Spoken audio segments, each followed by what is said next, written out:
Nah, di beberapa puisinya tentang insan kamil inilah kita bisa tahu ya Hamzah Fansuri ini memang dasar teorinya tentang alam semesta wahdatul wujud, tapi tidak meninggalkan syariat. Ada banyak puisinya yang konotasinya ke sana. Jadi untuk taroki ilaihi rojiun, kembali pada Allah, dia punya puisi itu. Syariat Muhammad, ambilkan suluh. Ilmu hakikat, yukja kau pertubuh. Nafsumu itu Jogja kau bunuh. Makanya dapat sekalian luruh.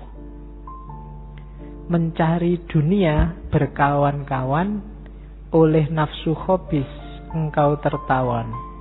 Nafsumu itu Jogja kau lawan, makanya sampai engkau bangsawan. Mahbubmu itu tiada berhasil. Fa'ainama tuwallu, jangan kau ghafil. Fasamma wajhullah, sempurna wasil. Inilah jalan orang kamil. Susah ya nyari kalimat yang sama-sama di akhir itu. Makanya tak bilang tadi ini agak pengetahuan intuitif mesti. Kalau cuma dicari-cari susah, karena ini gabungan dari banyak bahasa. Jadi yang pertama kalau mau jadi insan kamil, syariat Muhammad ambilkan suluh. Ya pakai syariat, pakai Quran, pakai hadis.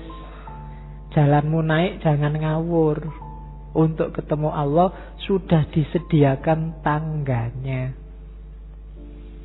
Kalau sudah masuk ke syariat, nanti akan kenal hakikat. Ilmu hakikat, yukja kau pertubuh. Hakikat itu kenyataan yang sejati, kebenaran yang hakiki, yang bisa ditemukan kalau sudah menjalankan syariat. Jadi orang bilang, oh ini toh rahasianya, itu hakikat.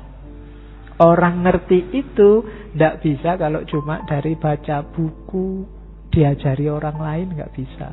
Untuk sampai ke level O itu tadi harus dialami sendiri.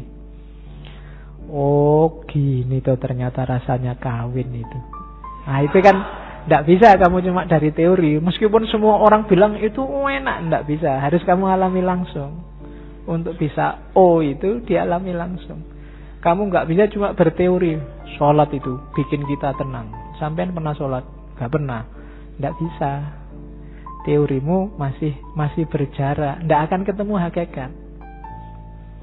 Syariat dulu baru ketemu hakikat. Caranya apa biar hakikatnya ketemu? Nafsunya harus dikalahkan. Jadi egomu kalahkan dulu. Kalau tidak begitu, ya syariat tadi kamu setir dengan ego. Ketika syariat disetir dengan ego, tidak akan ketemu hakikat. Jadi ya ketemunya ego terus. Untuk kepentingan sementara. Kan ibadah kita sampai hari ini sebenarnya kan sebagian besar untuk kepentingan sementara. Mari kita sholat duha biar rezeki kita lancar.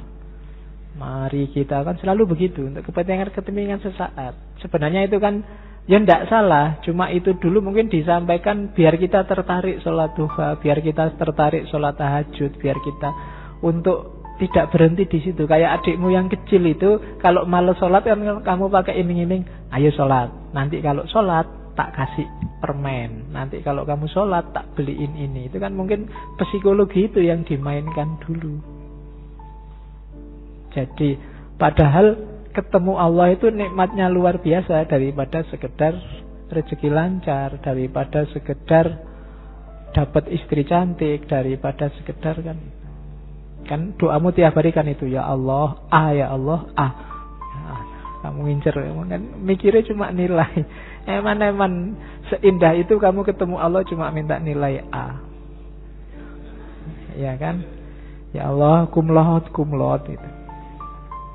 Ya. Oke, jadi eman-eman itu masih ego. Bunuhlah egomu.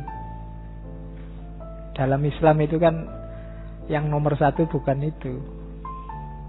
Hakikat. Pahami hakikat itu ternyata itu toh intinya, itulah hakikat. Berarti yang selainnya tidak penting. Terus mencari dunia berkawan-kawan, oleh nafsu khobis engkau tertawan. Bareng-bareng nyari dunia, dan kita hari ini disandra oleh ego, oleh hasrat yang jelek, oleh hal-hal yang tidak penting. Kita akan tersandra itu hari ini. Energi kita sering habis untuk mungkin bahas, memperdebatkan, memperjuangkan hal-hal yang tidak kondusif untuk pertumbuhan spiritual kita. Oleh nafsu dunia engkau tertawan. Tertawan itu tidak bisa lepas. Di situ terus, buletnya di situ terus. Kalau bukan duit, ya jabatan, ya perempuan, ya pangkat, ya selalu bulet di situ terus. Tidak bisa keluar dari situ. Oleh nafsu khobis engkau tertawan. Makanya nafsumu itu Jogja kau lawan. Lawanlah nafsumu itu. Kalau kamu menang, kamu akan jadi bangsawan. Bangsawan itu kan orang luhur, derajatmu tinggi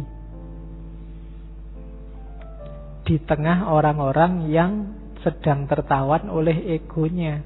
Kalau kamu lepas dari situ, maka levelmu tinggi. Oke, jadi jalannya yang pertama syariat. Dari syariat temukanlah hakikat. Untuk bisa ketemu hakikat, taklukkan nafsumu. Itu jalannya insan kamil. Kalau sudah, maka hidupmu tinggal satu variabel saja, yaitu Allah. Allah itu mahbub. Kalau di situ mahbubmu tiada berhasil, fa ainama tuwallu, jangan kau ghafil. Fasamma wajhullah, sempurna wasil. Jadi cirinya sampai berhasil. Kalau belum ini tiada berhasil apa? Fa ainama tuwallu, kemanapun kamu melihat, kemanapun kamu menghadap, jangan lupa. Kalau lupa berarti engkau ghafil. Apa yang tidak boleh lupa? Fasamma wajhullah, kamu ketemu Allah di situ. Kalau sudah bisa begitu, sempurna wasil. Lihat apapun, lihat siapapun, kamu melihat kehadiran Allah di sana. Jadi fa'inama tuwalu fasama wajhullah ini, kalau dalam dunia sufi bukan dalil kalau kamu bingung mana utara, mana selatan, ngadep mana aja sholatnya boleh. Bukan itu. Tapi fa'inama tuwallu fasama wajhullah itu, apapun yang kamu lihat, sadari kehadiran Allah di situ. Lihat ngaji, Allah hadir loh di sini. Sejak tadi kita omongkan, kamu ketawa-ketawa membahas Allah, Allah ada di sini. Kamu lihat siapapun, Allah ada. Kamu jalan-jalan di mall, ada Allah di situ. Kalau kamu sadar terus begini, kamu akan terjaga. Wasil. Tidak gampang ketipu, tidak gampang kepengaruh, karena fokusmu hanya pada Allah. Wasil. Ini kalau diomongkan enak, cuma dipraktekkan susah. Kalau kamu sukses nyampe level ini, itulah jalan insan kamil. Jadi lihat apapun tidak kaget. Yang dilihat hanya Allah. Karena ada Allah di situ, karena alam semesta ini cerminan keberadaan Allah. Karena dulu memang segalanya tidak ada, hanya Allah yang ingin dikenali, maka dia memancarkan keberadaannya. Nah, itu insan kamil. Yes, kapan-kapan ini diulang-ulang rekamannya sampai kamu sadar. Ya, karena diprakteknya susah. Jadi fa'ainama tuwallu fasamma wajhullah. Kamu tulis besar-besar di kamarmu. Apapun yang dilihat, kamu lihat Allah. Lihat temanmu sak kos-kosan tidur, ada Allah di situ. lihat cewek pakai rok mini, ada Allah di situ. Ya. Jadi kalau kamu lihat ada Allah di situ kan nggak jadi nafsu. Oke, alhamdulillah, Allah Maha Kuasa, Allahu Akbar.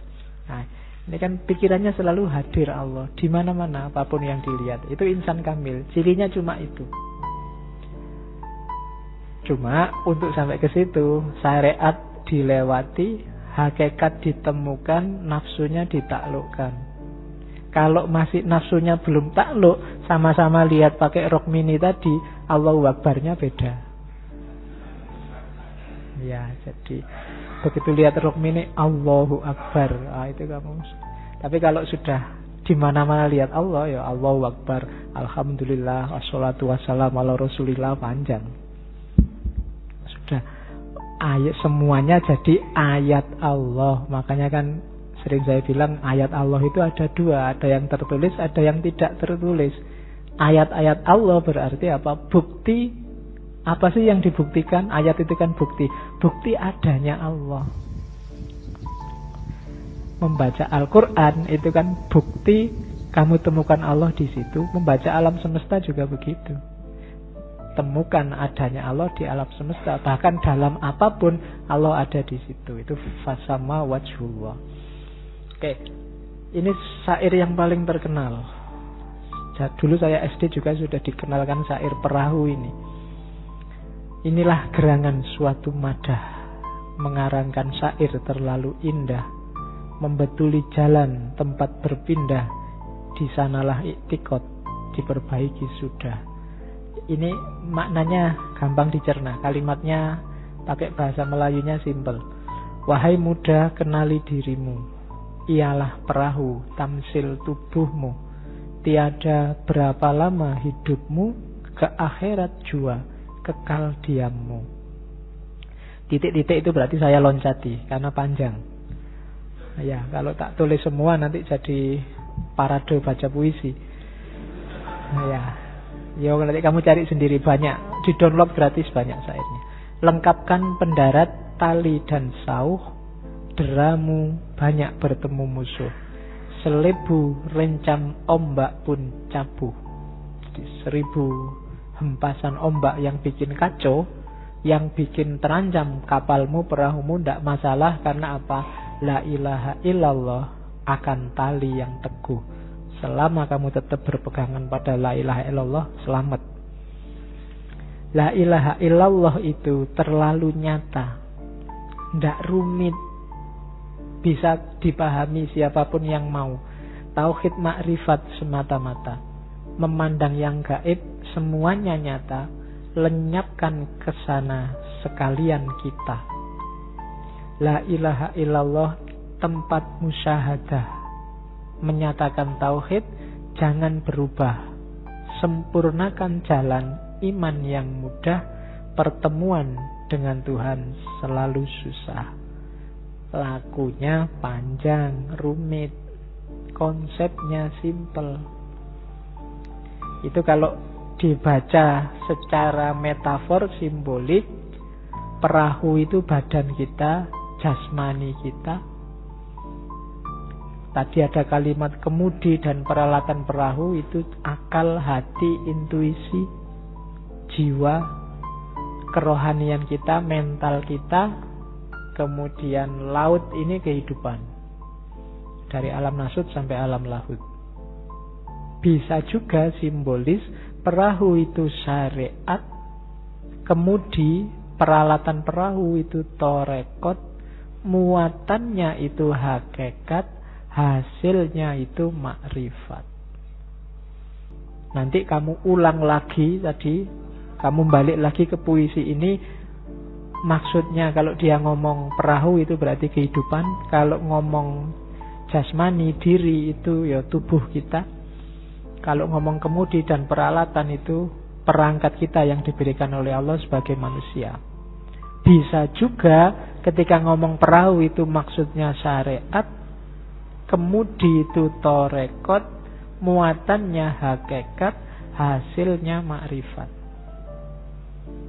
Nah itu tidak saya jelaskan, kamu balik sendiri nanti ke puisinya. ada yang ingin saya garis bawahi dari syair perahu tadi. Yang pertama, meskipun mistiknya, dasarnya adalah wahdatul wujud, serba batin, tapi syariat alam syahadah itu ternyata penting. Makanya inilah gerangan suatu madah. Estetika itu ternyata juga penting. Keindahan itu penting. Mengarangkan syair terlalu indah. Kok pakai syair ya? Ada juga yang pakai lagu ya. Ada juga yang kan selawat-selawat itu banyak pakai lagu. Nah itu teorinya kalau di sastra. Ini dulu saya ngomongnya di estetika religius itu loh. Dalam Islam itu tidak masalah. Kamu berestetika biar tidak bosen, biar nggak jemu. Karena Islam itu indah, Allah itu indah. Seni dan keindahan itu sah dalam Islam, asal membawa 6 fungsi ini. Boleh salah satu, salah 2, atau salah semua, syukur. Ya, salah semua itu maksudnya ada semua. Yang pertama, ada unsur tawajudnya. Dari kata-kata wajud, temuan. Maksudnya apa? Kegairahan. Bikin kamu spiritualitasnya meningkat. Mendengarkan lagu yang bikin spiritualitasmu terpacu. Itu tawajud. Astagfirullah, aku dosanya banyak. Itu kan spiritual. Aku pengen tobat sekarang. Itu mungkin dengar lagunya siapa, apa lagu Trio Macan apa-apa gitu terus. Spiritualitasmu bangkit sekarang. Kok ada kayak gitu terus ndak mau lagi ya. Itu kan ya sopo ngerti gara-gara itu. Oke. Terus tajarrud. Entah seni yang gimana sampai bikin kamu tajarrud. Menganggap dunia benda itu ndak penting. Ternyata batin lebih penting, rohani lebih penting. Ndak ada gunanya duitnya banyak, kumlot, tapi kasih sayangnya tidak ada yang dilampiaskan. Nah itu kan kamu sadar mungkin dengar lagu, mungkin dengar orang patah hati, kan ada lagu patah hati itu terus bikin kamu sadar, iya ya ternyata sekaya apapun orang, sebanyak apapun hartanya, kalau hatinya sumpek ya sumpek aja. Itu tajarrud. Ada fungsi yang bikin kamu terbebaskan dari kungkungan materi, seni apapun. Terus tazkiyatun nafas. Entah media seni apa, mungkin lagu, mungkin ceramah, mungkin musik, mungkin lukisan, mungkin apa yang tazkiyah, membersihkan diri, bikin kamu ndak tamak, bikin kamu ndak iri, bikin kamu ndak hasut. Nah itu boleh kalau dalam Islam. Terus hikmah. Hikmah itu entah media seni apa yang membuka matamu tentang banyak informasi yang hakiki, tentang kebenaran. Itu hikmah namanya. Setelah melihat lukisan ini, matamu terbuka bahwa wah ternyata kita itu kecil ya, alam semesta ini begitu luasnya. Itu fungsi hikmah. Jadi musik, seni boleh kalau bawa itu. Yang kelima dakwah. Kalau ini jelas ya, ada fungsi dakwahnya. Nanti nyanyi ada ayatnya, terus kamu terpikat, itu fungsi dakwah. Dan yang terakhir paling tidak ada fungsi madah. Makanya tadi kalimat awalnya Hamzah Fansuri, inilah gerangan satu madah. Madah itu memuji kebesaran Allah, atau sebaliknya menunjukkan betapa kita itu kecil, tidak ada apa-apanya kalau tidak dihubungkan sama Allah. Itu madah, puji-pujian.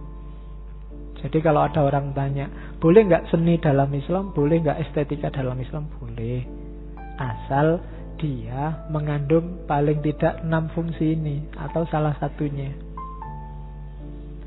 Ini dakwah Pak. Nah, itu. Dari lagu ini Pak, saya sadar bahwa laki-laki itu memang tidak bisa dipercaya Pak. Itu ada fungsi hikmahnya berarti. Oke, yo mungkin lagu apalah, atau laki-laki itu nafsunya besar Pak, dari lagu Buka Sitik Jos. Misalnya. Nah, itu kan ada fungsi hikmahnya. Tapi yang mengeruhkan batinmu, mengeruhkan nafsumu, menjauhkan dari Allah, sebaiknya dihindari. Wong kita itu sudah gak terlalu dekat, yang kita dekati yang malah lebih menjauhkan lagi. Kalau kemarin di Surawardi, semakin kita jauh dari cahaya, semakin nanti kembalinya susah. Ilaihi roji'unnya semakin berat. Terus suluk. Ya, banyak sekali puisi-puisi yang konotasinya suluk. Di situ cuma saya singgung 2 bait. Ada tirai yang berlapis-lapis, pakaian mahbub yang kulapis, dan seterusnya. Silahkan dibaca.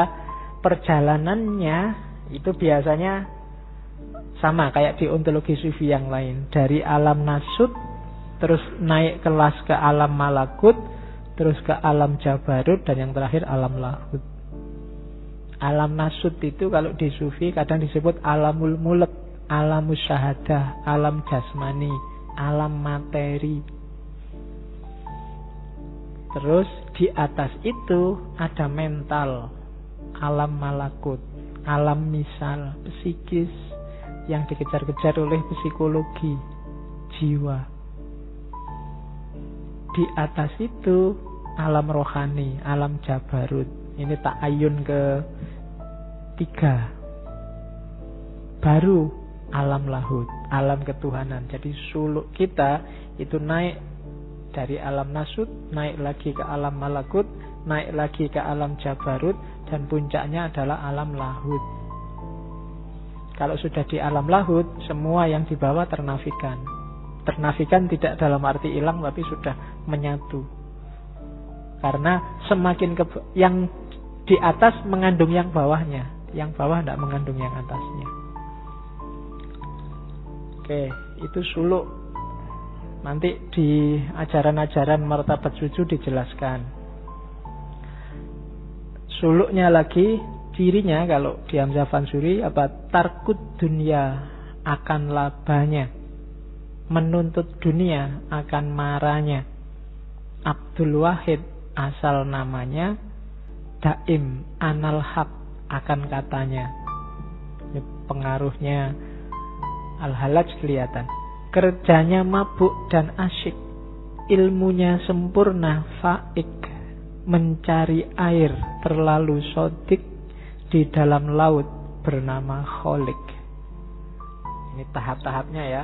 Diawali dari tarkut dunia, tinggalkan dunia. Tidak usah peduli. Tuntutlah dunia akan marahnya. Marah itu kekacauannya, bahayanya. Dicuekin aja. Menuju apa? Abdul Wahid, hamba dari yang satu. Kalau sudah sampai di sana, daim anal haq, akan katanya. Itu cuma kata-katanya. Maksudnya apa? Daim di dalam Allah, terus di situ. Kalau sudah daim di dalam Allah, selalu di dalam Allah, analoginya kayak setetes air yang ketemu laut. Setetes air yang ketemu laut, ya setetesnya mesti hilang, tinggal lautnya. Yang ada hanya yang dicintai, mahbubnya. Tidak mungkin orang yang cinta itu egois. Saya sering bilang begitu. Pecinta itu selalu mikir yang dicintai. Kalau levelnya masih tawar-menawar, aku mencintaimu kalau kamu mencintaiku juga, itu belum cinta, masih dagang. Ya, syukur-syukur ada labanya. Ya, cinta itu tidak ada tawar. Kamu kasih apapun nggak masalah. Cintaku tidak berubah, itu cinta. Yang ada di pikiranku bukan aku lagi. Kalau masih ngejar nyari enakku, nyari senengku, nyari puasku, belum cinta. Cinta itu yang bunyi hanya yang kamu cintai. Makanya siang malam ingat kamu, mau tidur ingat kamu, mau ngapain aja ingat kamu, itu berarti cinta beneran. Kalau di warung yang dipikir, wah ini kalau dia senengannya ikan apa ya. Kalau di mall lihat baju, bukan nyari untuk dirinya, tapi oh ini kalau dia tak beliin ini mesti bagus. Selalu dia terus. Jam 12 malam, sudah tidur belum? WA. Nanti pagi-pagi, hari ini mau kemana nih? Terus dia yang dipikir. Itu daim. Dirinya sendiri hilang, yang ada hanya yang dicintai. Kalau kamu jatuh cinta pada Allah juga begitu. Kamu nggak pernah ngomong dan mikir tentang dirimu. Yang ada hanya Allah. Apalagi Allah itu sangat penyayang pada kita, cepat nyambungnya. Kalau kamu jatuh cinta, nggak usah khawatir. Allah lebih duluan jatuh cinta padamu sebenarnya. Cuma selama ini kamu cuekin. Kamu nggak pernah nanggepi.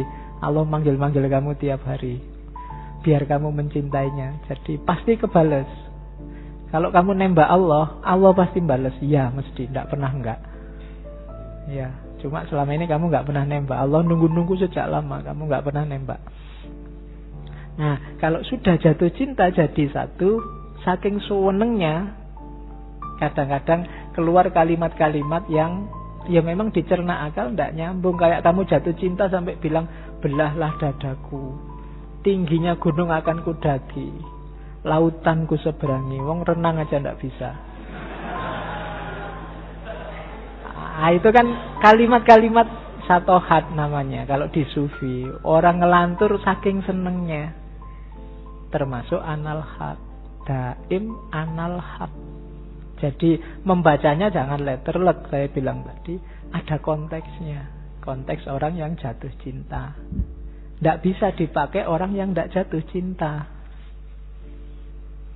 Yang bisa pakai harus ngalami sendiri langsung. Tidak bisa. Kalau kamu tidak pernah ngapa-ngapa tiba-tiba Pak, anal haq akulah Tuhan, prek. Tidak begitu. Jadi harus ada lakunya dulu. Ya, jadi ada cirinya. Kalau sudah daim di dalam Allah, kerjanya mabuk dan asyik. Nah, ini bukan koplo ya. Mabuk dan asyik itu ya, mabuk Allah, asyik di dalam Allah. Jadi asyik itu kerinduan yang meluap-luap. Pokoknya tiap hari I miss you, tapi pada Allah. Kayak kamu statusmu di WA itu loh, miss you, love you, dan seterusnya. Nah itu asyik dan mabuk. Mabuk itu kan teler. Orang mabuk itu kan diajak ngomong tidak bisa. Mabuk Allah berarti apa? Yang lain tidak penting, yang ada hanya Allah. Pokoknya hanya Allah saja. Oke. Orang yang sudah nyampe level ini, karena dirinya sendiri hilang, yang ada tinggal Allah, maka ilmunya sempurna. Faik. Karena dia sudah bersatu dengan yang maha ilmu. Yang bunyi sekarang yang maha ilmu. Kalau dia bicara, Allah jadi mulutnya. Kalau dia berjalan, Allah jadi kakinya. Mencari air terlalu sodik. Ini kebenaran yang sejati, hakikat. Di dalam laut bernama Khalik. Di dalam Allah. Oke. Jalannya tetap sama. Syariat Muhammad jadi awalnya. Ambilkan suluk, ilmu hakikat, yukja bertubuh, dan seterusnya. Nafsumu yukja kebunuh, tadi itu sudah. Terakhir ya. Ini tamsil. Ini mungkin yang suka dengan Hamzah Fansuri. Ada banyak tamsil dia. Isyarat-isyarat. Ada isyarat anak dagang. Anak dagang itu ya pedagang. Kita hidup di dunia ini kayak anak dagang, orang bisnis. Kalau dulu kan bisnis itu bisnis keluar daerah, kayak zaman Nabi Muhammad bisnis ke Syam, bisnis itu bisnis. Kita ini di dunia ini kayak anak dagang. Mampir sebentar, kita asing di sini untuk mengumpulkan bekal. Bekal pulang kampung. Syukur membawa laba banyak. Nah, nanti banyak puisinya pakai istilah anak dagang. Hamzah Fansuri, anak dagang, melenyapkan dirinya, tiada sayang. Jika berenang, tiada berbatang. Jika berlabuh pada tempat, tiada berkarang. Jadi Hamzah Fansuri ini anak dagang, tidak takut-takut melenyapkan dirinya, menaklukkan nafsu ego akunya. Jika berenang tiada berbatang. Berenang, ya kan orang tidak bisa renang itu biasanya kan pegangan batang. Jadi jika berenang tiada berbatang, dia tidak tergantung apapun lagi. Hanya Allah tempatnya bergantung. Jika berlabuh pada tempat tiada berkarang. Pelabuhannya juga cuma Allah, tidak ada makhluk yang lain. Nah, itu anak dagang, isyarat anak dagang. Ada isyarat anak jamu. Anak jamu itu bukan jamu Nyonya Menir apa jamu itu. Anak jamu apa ya? Jamuan. Kalian ngerti jamu ya? Jamuan makan. Kita ini di dunia ini kayak tamu. Allah yang menjamu. Jadilah tamu yang baik terhadap tuan rumahnya.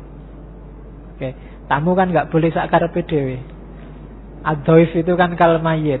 Terserah Allah mau diapain aja, wong aku ini cuma tamu, yang punya rumah Allah. Kesalahan kita selama ini nganggap kita itu tuan rumah, padahal kita cuma tamu. Jadilah tamu yang baik. Nah, banyak di antara kita yang tidak sadar kalau dia tamu. Karena nggak sadar dia tamu, merasa yang punya rumah. Terus sakarepe dhewe. Nah, tidak peduli sama yang punya rumah. Anak datu. Anak datu itu ya, datu itu ratu, anak raja karena kita hambanya Allah. Anak ratu. Orang Uryani tadi, manusia yang telanjang. Ada syairnya yang judulnya Syair Burung Pingai. Di situ ada kalimat unggas kudusi. Unggas kudusi itu burung suci. Ini istilah yang banyak dipakai oleh tokoh-tokoh sufi. Burung perlambangnya roh suci, unggas kudusi itu banyak. Jadi unggas kudusi itu bukan unggas dari kudus. Jadi burung suci. Bahkan nanti kalau baca di tulisannya Anne-Marie Simmel itu, beberapa torekot itu cara dia milih mursyid itu pakai burung. Jadi kalau ada mursyid yang meninggal, terus murid-murid yang utama ini dikumpulkan di satu tempat di lapangan, terus ada burung yang dilepaskan. Burung ini hinggap di siapa, dialah mursyid selanjutnya. Nah, besok kita pakai itu ya. Kalau saya berhalangan takmirnya bawa burung terus dilepas, nanti hinggap di siapa harus ngisi. Oke, yaitu unggas kudusi. Dan dia juga sering pakai namanya, Hamzah miskin, Hamzah gharib, Hamzah fakir, dan seterusnya. Itu mengekspresikan dirinya tapi tidak dengan cara membesarkan dirinya, menyombongkan dirinya. Tetap dalam konteks menampilkan pengalaman rohaninya. Demi orang lain pasti. Karena sufi itu kalau dia pingin enak sendiri, ngapain capek-capek ngajarin orang, ngasih tahu orang. Saya bilang tadi bebannya double.